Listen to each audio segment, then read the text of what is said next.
Looking at the tape from last week, there was a lot of good stuff to build from. Obviously, defense was very active, made the plays we needed to make, especially on third down, getting them off the field, which was great to see. Offensively, the ability again to control the game and run the football was huge. I thought we took a step up in the passing game and still left some explosives out there that are there for us. So there was improvement in the passing game, but still need to get a little bit more and make those plays that we had an opportunity to make. But overall, very pleased with their progression and their improvement from game 1 to game 2. Now, obviously, the opponent we got this week is a very talented team. We're going to have to improve and then play better than we did last week to beat these guys, but very talented, and we know the rest of who they are. I'll open it up for questions now.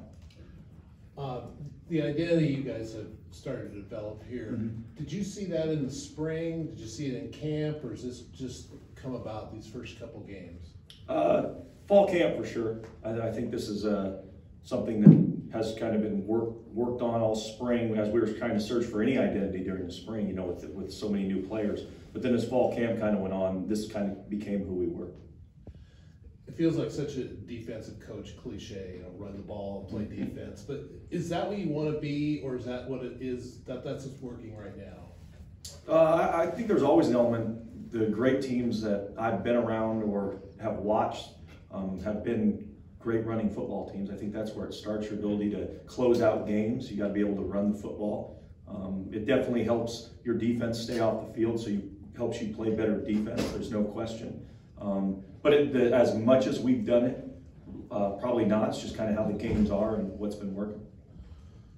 Would this offense be effective throwing 40 to 45 times a game, or do you feel like what you saw Saturday is exactly what you like, provided the defense isn't, you know, doing something exotic to you? Yeah, I don't think we're ever going to be heavily tilted to throwing the ball 40, 50 times a game. I think a balance somewhere between, you know, 60-40 or 50-50 is probably what we're looking for. As a former linebacker yourself, what do you see when you watch those two true freshmen on the field together on Saturday? What do you see out of that pair? Yeah, I think again they got tremendous potential and ability, and they're getting better. So to see them go out there and have success and fly around, I was very impressed with where they're at, especially so early in the season, and look forward to watching them get better. What did you like the most about what your defensive front gave you guys? And for Thomas, that's 2 games in a row where he's been kind of really disruptive. What pops for him when you go back and watch the tape? Yeah, I think you said it, disruptive. That's what we want from our front, kind of our style of play is we want to penetrate, we want to get in the backfield and be disruptive to teams. And I thought they did a good job of that Saturday night. In terms of being a highly ranked team, I think the Ducks are number 9. Have you guys discussed or implemented kind of embracing your role as the underdogs or underbeavers going into this game? No, we haven't even talked about that. I don't.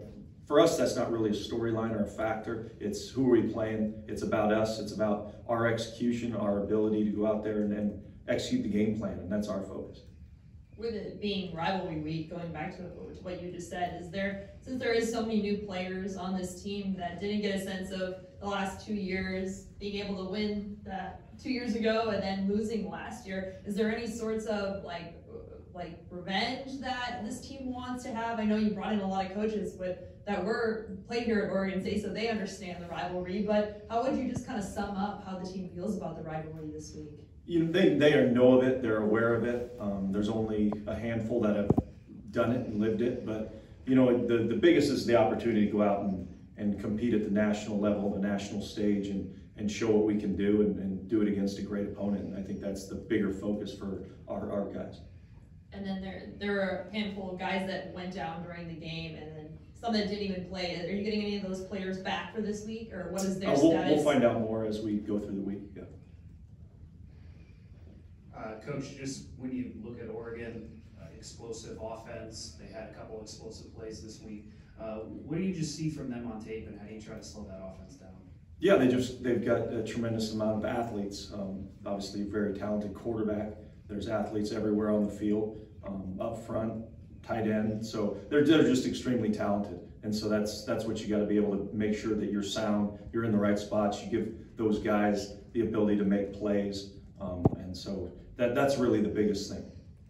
Likewise, with their defense, what stands out about that front with kind of Cardwell and Harmon and Birch and a lot of disruptive guys in there? Yeah, I think it's just back to the, I mean, they've got a collection of talent that is impressive when you look at the physical talent. So we got to do a good job of, again, being very technical sound, playing with great pad level, and kind of using our, you know, physicality and toughness to counteract their ability to move around. For the guys who maybe haven't played in this game before, do you have to do anything in terms of preparing them for the emotion, the crowd, anything? Do you have to sort of do something when it comes to using the emotion of the game, but also not letting it negatively affect, you know, how they play? I don't think so, because every game is like that. I mean, I know this is a rivalry game and all those things, but for players and guys that go out there on the field, once the game starts, it's football. None of that stuff really matters. So I think their focus and the way they've handled themselves the first 2 weeks and have stayed focused on what's important, I expect that this week. In terms of their defensive line, linebackers, and secondary, what will you be looking to exploit to help your offense be the most successful, or at least where do you anticipate having the best chance of success? Well, that's what we're game planning and doing right now is, you know, what are the things we can do to get them unsettled. I don't think there's a weakness at a certain group that you'd say, oh, we're going to exploit them. It's just what can we do through our scheme to get them uneasy or unsure of their fit and take advantage of it. One other thing, what specifically would being unsettled look like? I think we'll see Saturday, I guess. What specifically did you see improvement from week 1 to week 2? The passing game was good, the execution of it. I think defensively, the tight windows in coverage, I thought we closed a lot of that and made those adjustments from Idaho State. There were a lot tighter windows and made it hard for that quarterback to deliver the football without it being contested. So those were probably the 2 biggest takeaways from the game on Saturday. What was your welcome to this series moment? Obviously, as a player. Oh, as a player? I mean, you came from Pullman, so you had really no idea about this thing. No, and I think it was just going out and doing it, and then the atmosphere was unbelievable, and so it just became something you kind of just learn what it was about, I think, through experience. With Giovanni, he's got no sacks. Well, he had 1 sack. He didn't have a sack last week. He won the first game. What are you seeing from his pocket presence? Because I mean, that seems to be one of the reasons he's not going down at all. Yeah, I think the line's done a great job blocking for him, but also he does a nice job sliding around and moving and getting out of the way of trouble. And then he has just some athletic ability where he can make guys miss when they are free to him. I think we saw that last week against San Diego State. He avoided a couple sacks because of his ability to move around. Using Jabari in a limited role, is that going maybe in the way you envisioned, and do you expect to keep doing it? And not to make it more complicated, but how do you think Giovanni is handling, you know, the coming in and out of the game? Yeah, I think it's going the way we envisioned it, and then Giovanni's great with it. Great teammate, great leader. He understands what we're doing, and you know, he's when he's in the game, he's locked in. When he's off, not in the game, he's focused and helping those guys when they come off the field. So he's been great. Through 2 games, there hasn't been many times where Giovanni's been in a situation where it's like he's got to make a throw. The pressure's on him to sort of deliver with his arm. That might be the case this week. How do you feel like he's developing through these 2 games, and do you think he's in a position where if you have a drive where he needs to deliver with his arm, you have full confidence in him? Yeah, I have confidence in his ability. There's no question. He's done a great job developing in the system. He got better, and then he also, again, he's played a ton of football and a ton of big games when, you know, he was at the University of Idaho. So his ability to make clutch plays, he's done before. So I feel confident about that. What would a win in your first rivalry game as head coach mean to you personally? 3-0. That's the biggest thing. So that's what we're after. And you know, it's kind of 1 week at a time. I know that's cliche a little bit, but that's how you live in football. It's a vacuum. It's a week. You got a short time to prepare, a short time to get ready, and then you got to go out and do it. And so it didn't matter what happened the week before, what's going to happen the next week. It's really just a condensed all your energy, all your mental capacities working towards that one thing. Taking a look at the early film that you've watched, of Oregon. What are some things that you thought the guys really executed well at San Diego State that are kind of similarities between maybe their offense and what Oregon might do that you're hoping to build on this week?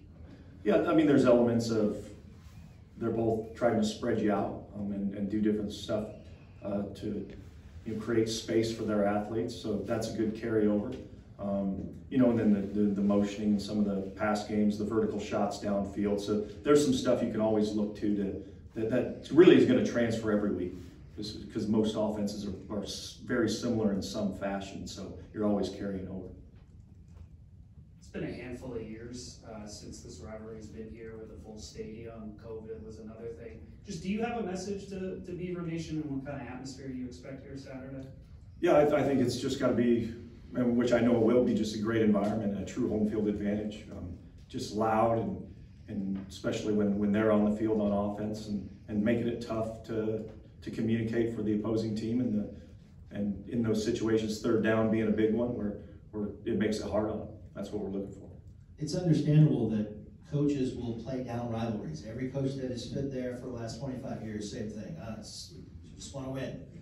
Players may be a different story. Do you think that the portal or the ease with which players come and go may have neutralized that with the players? That's hard to say, but I mean, I could definitely see how that could happen. I mean, guys aren't staying at places for 3-4 years anymore. They're moving around to 3 or 4 different colleges sometimes. So that definitely can play a part of it, because I know just as a player, the way I felt about the game as a freshman versus how I felt about the game as a senior was quite different. So that might be something. Great. Thanks, Coach.